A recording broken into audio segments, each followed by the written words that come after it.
அன்பான தாய் தமிழ் உறவுகளுக்கு வணக்கம். இந்த ஊர்ல எனக்கு ஒரு தோழி இருக்காங்க, மரியாதைக்குரிய உண்ணாமலை அவர்கள். அங்கதான் உட்காந்துருக்காங்க.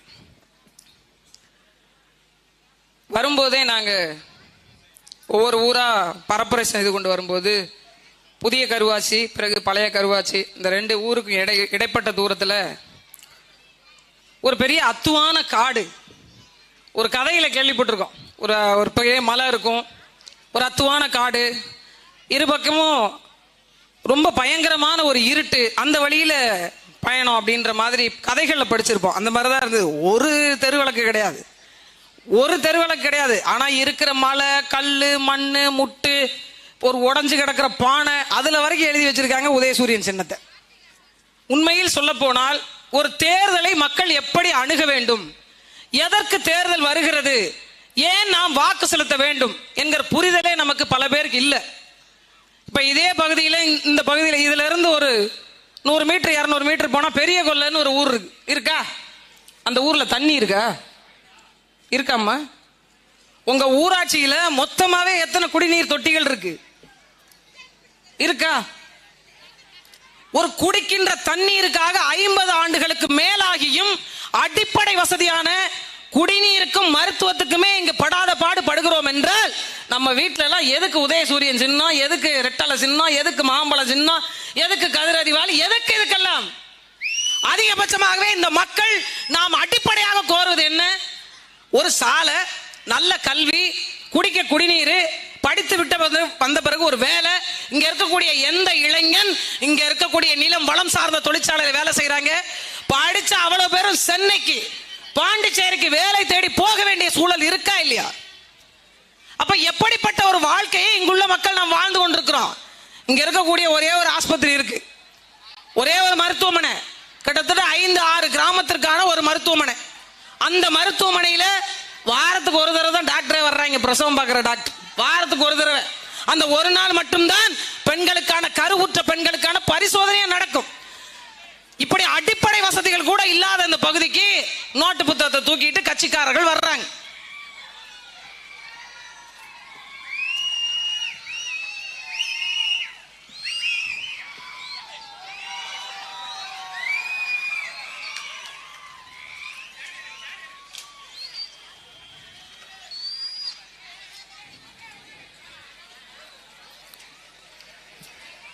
என்றைக்காவது ஒரு நாள் ஒரு தேர்தலை, நாம் 5 ஆண்டு காலம் நம்முடைய வாழ்க்கையை தீர்மானிக்கின்ற அரசியல் இது.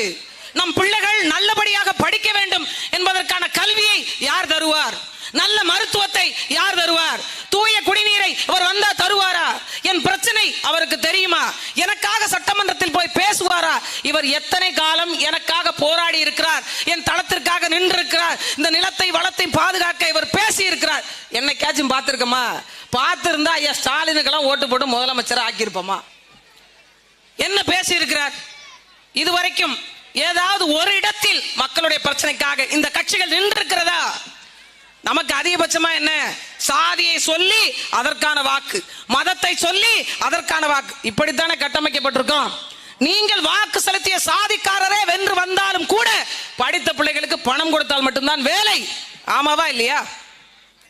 இங்க இருக்கக்கூடிய பெண்கள்லாம் 100 நாள் வேலைக்கு போறோன்னு சொல்லுவாங்க. 100 நாள் வேலை எத்தனை நாள் கொடுக்குறாங்க? பேரு தான் 100 நாள், அது 6 நாள் ஆயிடுச்சு. அந்த 6 நாளுக்கும் வேலை கிடையாது. அதுலயும் குறிப்பா என்னன்னா, இந்த ஊராட்சிக்கு ஒரு பெரிய வரம் என்னன்னா, பிரசிடண்டோட வீட்டுக்காரு போலீஸ்காரர், போய் டக்குன்னு கேட்கவும் முடியாது எதையும். அப்படி ஒரு பயம். எத்தனை காலத்துக்கு நாம் இப்படியே இருக்க போகிறோம்? இன்னொரு பக்கம் கள்ள சாராய மரணம். ஒரு சாராய வியாபாரியினுடைய சின்னத்தை வீட்டில் வரைஞ்சு வைக்க உங்களுக்கு எல்லாம் எப்படி மனசு வருது? 68 குடும்பங்கள் இன்றைக்கு அனாதை குடும்பங்களாக ஆகி நிற்குது கள்ளக்குறிச்சியில. வீதிக்கு வீதி சாராய கடைகளை திறந்து வச்சு, இதுல பெண்கள்லாம், நாங்கெல்லாம் மாசம் 1000 ரூபாய் வாங்குறோம்ங்க. தகுதி வாய்ந்த பெண்களுக்கு மாதம் 1000 ரூபாய் வழங்கிய சின்னம் உதயசூரியன். பரப்பு செய்றாங்க. யார்? அவங்க அப்பா வீட்டுல இருந்து கொண்டு வந்ததா? கருணாநிதி ஓங்கோல்ல இருந்து அவங்க குடும்பம் மொத்தமா ஓடி வரும்போது ஒரு பெரிய பணப்பட்டியை கொண்டு வந்து தமிழ்நாட்டில் இருக்கக்கூடிய பெண்கள் எல்லாம் காசு இல்லாம கிடக்குறாங்க, அதனால மாசம் 1000 ரூபாய் கொடுப்போம் என்பதற்காக கொண்டு வந்தாங்களா? டாஸ்மார்க்ல எவ்வளவு சரக்கு விற்குதோ அதுக்கு தகுந்த மாதிரி தான் காசு. அந்த காசை வாங்கி கொண்டுதான் நீங்கள் உரிமையாக உணர்கிறீர்களா? உணர முடிகிறதா உங்களால்? மாசம் 12,000 ரூபாய் நீங்க கொடுக்குறீங்க டாஸ்மார்க்கு, 12,000 ரூபாய். அதுல ஒரு அம்மா வேகமா வேற தலையாட்டுறாங்க. நம்ம வீட்டுல 7 குழுவா 2 குழுவாமா? 7 வாரத்துல 7 நாள் 7 குழு. சாணி தெளிக்கிறதுக்கு முன்னாடியே சார் வந்துடுறார்.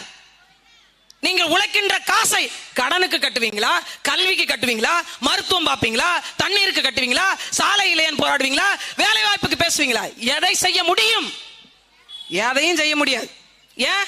நமக்கு தான் எதை பத்தியும் கவலை இல்லையே. வேட்பாளர் மூஞ்சே பார்க்கறது இல்ல, வேட்பாளர் யாருன்னே தெரியறது இல்ல, ஆனாலும் வாக்கு செலுத்துகிறோம். ஏன்? கட்சிகள். இன்னொன்னு காசு. நான் ஒரு பக்கம் பேசிக்கிட்டே வரேன், ஒரு 50 பேர் அந்த மாதிரி பரிச்சட்டையை தூக்கிட்டு பேப்பர் எடுத்துக்கிட்டு கணக்கு எழுத போய் கொண்டிருக்கிறாங்க. இப்ப இவங்க எழுதுற கணக்குல தான் தமிழ்நாடே விடிய போகுது. இப்ப இவங்க ஒழுங்கா எழுதுறேன்னு அதுல 3 பேனா, என்ன ப்ளூ இங்கு, பிளாக் இங்கு, ரெட் இங்கு, ஒரு பென்சில் வச்சா அது நமக்கான ஓட்டு கிடையாதான், அது நாம் தமிழருக்கான ஓட்டா. அப்புறம் கருப்புல கோடு போட்டோம் அப்படின்னா அதெல்லாம் 60 வயசுக்கு மேல உள்ள டிக்கெட், தூக்கிட்டு போய் ஓட்டு போடுற டிக்கெட். ப்ளூ பென்ல டிக் பண்றது மட்டும்தான் அவங்க ஓட்டு. இந்த ரெட் பென்னு கம்பல்சரி கிடையாது, அதெல்லாம் நாம் தமிழர் ஓட்டு அப்படின்னு முடிவு பண்ணி அதை டிக் பண்ணிக்கிறாங்க. அதுல ஒருத்தர் திமுக துண்டு போட்டு வந்திருந்தார். எங்களை பார்த்துட்டு கட்சி கூட்டத்தோட அவரும் போறார், நோட்டு புஸ்தகத்தை எடுத்துட்டு போறார். இப்படி துண்டை அப்படி மறைச்சிக்கிட்டு கையை மட்டும் இப்படி காட்டி அப்படின்ட்டு போறார். ஏன்னா இந்த 15 நாள் தான் அவர் பகுமானமா வாழ முடியும். ஒரு நாளைக்கு 2000 rupees வித் ஒரு கோட்டை, ஒரு கோழி பிரியாணி வருமானங்க. 15 நாள்ல 30,000 வருதுல, அதை விடுவானே ஏன் அப்படின்னு உங்கள்கிட்ட வந்து வேலை செய்யறாங்க. அறிவு சிறந்தவர்களே, ஒரு வேட்பாளர் என்பவர் நமக்கான மனிதராக இதுவரை இருந்திருக்கிறாரா, நமக்கான பிரச்சனை தெரியுமா என்று பார்த்து வாக்கு செலுத்துங்க. வீட்டுக்கு வீடு சின்னத்தை வரைந்து வைப்பதால அவங்க உங்க வீட்டு வாசல்லாம் வந்து நின்றுக்க மாட்டாங்க. மக்கள் பிரச்சனைக்காக எந்த சட்டமன்ற உறுப்பினர் உங்கள் முன்னால் வந்து நின்றிருக்கிறார்?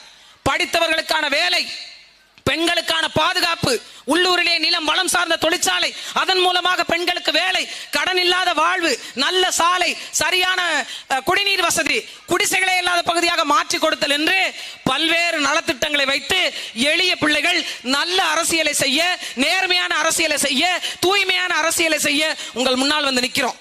நீங்க ஓட்டுக்கு வாங்குற 500 ரூபாய் பெருசா, 1000 ரூபாய் பெருசா, அல்லது 5 ஆண்டு காலம் செம்மாந்த வாழ்வு வாழ வேண்டும் என்பது பெருசா என்று பாருங்க. இது ஒண்ணு நீங்க தமிழ்நாட்டினுடைய ஆட்சி அதிகாரத்தை தேர்வு பண்ற தேர்தல்லாம் ஒண்ணும் கிடையாது. இன்னும் 2 ஆண்டு காலம் தான். 3 ஆண்டு காலம் திரும்பி பார்க்காத ஐயா புகழேந்தி அவருடைய இன்னொரு அடையாளமாக சிவானன் அனுப்புறாங்கன்னா அவர் வந்து மட்டும் திரும்பி பார்த்துருவாங்களா? சிந்திச்சு பார்த்து வாக்கு செலுத்துங்க. இந்த முறையாவது உங்கள் பிள்ளைகளுக்காக வாக்கு செலுத்துங்க. 5000 ரூபாய் கொடுத்தாலும் வாங்கி வச்சுக்கோங்க. எங்க அண்ணன் சொல்ற மாதிரி அது 20,000 ரூபாய் கூட மாறும். எல்லா ஊர்லயும் 10,000 பேசிட்டு இருக்காங்களா? இந்த ஊர்ல கம்மியா கொடுத்தாலும் சட்டையை பிடிச்சி செவ்வளவு காட்டி அரைஞ்சு காசு வாங்குங்க. எல்லாம் நம்ம பணம். அதை திருப்பி பெற்றீங்கன்னா கூட நேர்மையானவர்களுக்கு வாக்கு செலுத்துங்க. 2 பர்பஸ். ஒன்னு காசு மாச்சு, சரியான வேட்பாளரை தேர்வு பண்ணதுமாச்சு. அதனால சரியானவர்களுக்கு வாக்கு செலுத்துங்க, வலிமை தாங்க, எளிய மக்களுக்கான அதிகாரம் வெல்லட்டும்.